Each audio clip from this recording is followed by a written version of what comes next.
konna diskutejna qabel ukoll il-General Workers Union taqbel mad-direttiva Work-Life Balance. Assolutament. Issa, xtaqna nkunu nafu, taħseb li l-gvern għandu jaġġel il-proċess biex jimplementa? Sigurament, mela.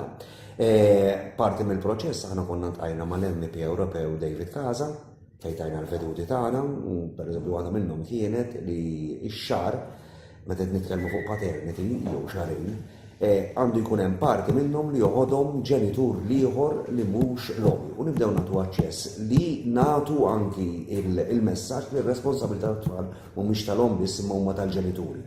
Fil-fatt dejjem nitkellem fuq il-ġenituri. Issa d-direttiva daħlet fis-seħħ daħlet ġiet liġi, però biex tidħol fis-seħħ fil-membri stati hemm minnhom li jridu 3 snin u hemm minnhom li huma 5 snin. Jien nemmen li għandna nibdew il-proċess fil-fatt nista' nħabbar li fl-MCSD fil-Employment Relations Board ħanibdew niddiskutuhom biex nimplementaw. U jien nemmen li m'għandniex nieħdu dak iż-żminijiet imma għandna nibdew diskussjoni immedjati biex daw jidħlu il-caring tal-tfal, tal-adulti. Il-benefiċċji kollha naraw kif ħajtlu. Jien nemmen li daw għandhom jidħlu, nemmen ukoll għatta kemm il-darba l-importanti li l-ħaddiem jieħdu beħlas. Però nemmen li jekk ħanerġgħu ngħidu għax l-employees ġed jgħidu li isma' daw għandhom jiġu mħallsa mill-gvern u nemmen li xorta allura ħajħallasom kulħadd. Imma naħseb li għandu jkun hemm diskussjonijiet bħal hemm il-fond għall-maternità li jinqasam bejn l-employers kollha, iż-żieda tkun sinifikanti meta mifruxa fuq kulħadd biex kulħadd jibda jibbenefika. Ma jekk ngħidu li ħajħallasom il-gvern, mela dejjem qed ngħidu li qed nitfgħu kwalinkwa benefiċċju ieħor li hu intitolat għalih l-impjegat fuq ħlas tal-gvern. Meta l-profitti tal-postijiet tax-xogħol illum nafu li żdiedu anke mill-istatistika toħroġ u jekk verament qed japprezzaw il-ħidma li qed jagħmlu l-impjegati, l-employers m'għandhomx ikollhom problema biex iħallsu biex anki jimmotivaw iktar ħaddiema li jibqgħu fid-dinja tax-xogħol. Ġi ma temminx li ħajkun pis finanzjarju kif ħafna ddeskrivewha. Le, ma nemminx jekk inqasam fuq kulħadd u mbagħad aħna rridu naraw li dan mhuwiex pis finanzjarju, dan huwa investiment fl-impjegati tiegħek. Jekk jiena tinjażla bejn il-post tax-xogħol, il-karriera u l-familja u tajli tittażel waħda minnhom, żgur li l-għażla hija faċli għax immur għall-familja. Żgur li mhux se nażel il-karriera u nabbanduna l-familja, imma jekk jirnexxielna nintegraw l-affarijiet, il-familja u l-karrieri tagħna u b'dawn l-affarijiet il-family friendly measures jgħinu biex inti tintegra l-affarijiet u tkun tista' trabbi familja kif ukoll tagħmel il-karriera tiegħek. Le m'għandhomx ikunu f'pis finanzjarju, m'għandu jkun investiment fil-impjeg. Jien dejjem tkellimt. L-għonis dejjem nitkellem dwar missier u għom, ma nitkellem dwar ġenituri. Inti għandek parti minnhom l-14 ġimgħa tal-maternità. Dak huma tal-om minħabba s-saħħa u s-sigurtà tagħha wara li tkun għadha kif weldet biex terġa' tirkupra saħħitha kollha. Imma l-4 ġimgħat l-oħra m'hemm xejn li għandu jżomm li jħodhom il-missier jew il-ġenitur ieħor meta jkunu koppja tal-istess sess.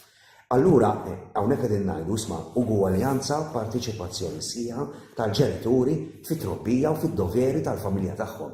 Jien iddejja li meta jgħidu għax ir-raġel jgħin lill-mara nagħraf għaliex jgħin mela tnejn ngħidu lill-mara hija l-attur prinċipali li tagħmel it-tindif u r-raġel jgħin għalih għandhom inqasmu l-affarijiet.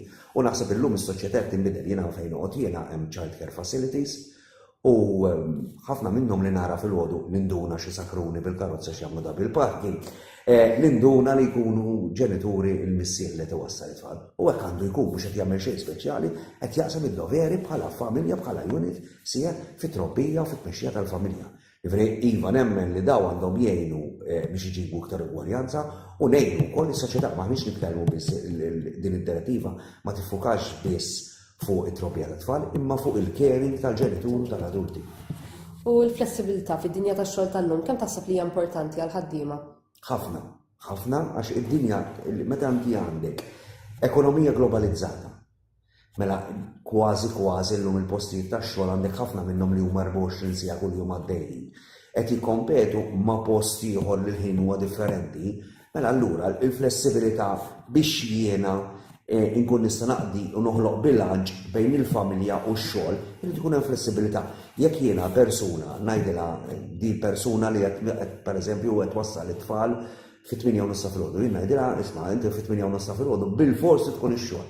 Mela allura qed ngħidilha għażel bej jew li twassal it-tfal jew issib xi ħadd ieħor jew inkella rrid inkun flessibbli biżżejjed jiena għax tinsix jiena f'kull impjegat il-postijiet ta' xogħol jinvestu fit-taħriġ, fil-kompetenzi, fl-abiltajiet. Inti għandek, meta tidħol taħdem, illum nagħmel it-teorija mill-iskola, mbagħad kif tidħol taħdem fil-post tax-xogħol nagħmel is-soft skills etiċi biex inti tkun tista' tintegra fil-post tax-xogħol. U kull post tax-xogħol sar uniku. Mhumiex kollha l-istess, il-magni ma jkunux kollha l-istess, imma ġeneralment ikunu magni jew il-post tax-xogħol, il-kultura tal-post tax-xogħol tkun differenti minn post tax-xogħol ieħor. Allura jien qed ninvesti biex nagħmel il-kultura tal-organizzazzjoni tiegħi. Issa jekk mhux se nkun ukoll nakkomodak il-flessibilità biex imbagħad inħallik u jiena l-importanti li nieħu valur tax-xogħol jekk huwa essenzjali li jien naħdem fit-8 jekk pereżempju għandi ripost receptionist. Da essenzjali li jkun fil-post tax-xogħol meta jiftaħ il-post tax-xogħol, imma jekk għandi xi ħadd back office li jien ngħidu isma' core hours jistgħu jkunu mill-11 sa 3. Issa jekk tidħol fl-10 imma mbagħad iddumni u f'diversi postijiet tax-xogħol daħħalna din il-flessibilità, ħadmet kien hemm xettiċiżmu min-naħa tal-employers għax dew jibżgħu li ħajaħrab il-kontroll tagħhom, imma matul iż-żminijiet ġew l-istess employers ġew u żiedu iżjed il-flessibilità għax tant ħadmet, tant kellu ħaddiema l-workforce tiegħu motivata li jenet iżjed biex iżdiedu l-effiċjenza u l-produttività. Il-flessibilità bħal kull miżura oħra li tgħin li nintegraw il-post tax-xogħol flimkien mal-doveri tiegħi familjari ta' ġenitur, iva jgħinu biex il-workforce tiegħek tkun motivata. U ma ninsewx li llum il-ġurnata dejjem konna ngħiduha u issa naħseb hu iktar importanti. Ir-riżors uman huwa l-aqwa riżors ta' kull organizzazzjoni. X'int għandek kultura fih għandek knowledge u dak jintilef kollu jekk jintraqlek u jmurlek għal ġaħat ieħor. U l-għażliet huma sempliċi. Jew post tax-xogħol, jew post tax-xogħol. U jekk il-post tax-xogħol joffri li kundizzjonijiet aħjar, iva by all means, jien immur post tax-xogħol ieħor. Għax bħalma employer li jisib benefiċċju li jagħmel iżjed profitti f'post ieħor, hekk l-istess ħajjagħmel. Mela din l-attività ekonomika tal-impjegat hija l-istess ħaġa. U tixtieq tara miżuri oħra, pereżempju nafu the right to disconnect.